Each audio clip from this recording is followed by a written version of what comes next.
2016 metai, rugsėjo 23 diena.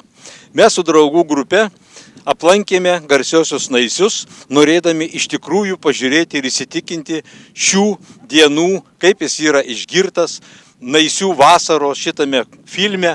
Ir dabar mūsų operatorius jums parodės patį Naisių gyvenvietę.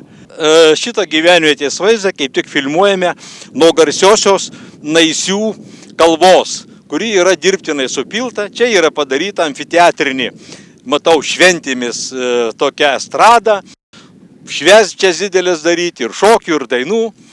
Ir aš manau, kad čia ne kartą susirenka žmonių, mūsų daviniais mes pasiklausinėjom žmonių, tai mums tai pasakė, kad kažkada tai gyveno čia apie 600 žmonių, 600 su virš, dabar yra likę 200 keli žmonės. Kai kurie emigravo, daugelis galbūt pasiliko, bet dar viena tokia irgi buvo pasakyta pastaba, kad yra ir 10 sodybų, kurios yra laisvos, nes žmonės su visom šeimom emigravę už Lietuvos.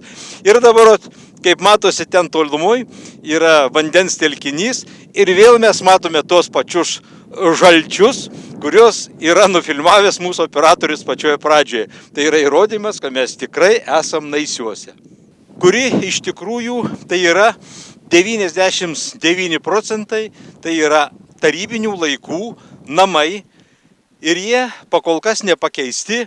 Matosi, kad gal vienas kitas pagražintas, pati aplinka yra aptvarkyta, nupjautos vejos, yra nemažai padaryta mažosios architektūros visokių elementų. Jūs pamatysit, kad stogai dėja yra visi, o sąjunga yra kaip ir uždrausta. Žinoma, norėtųsi, kad tai pasikeistų.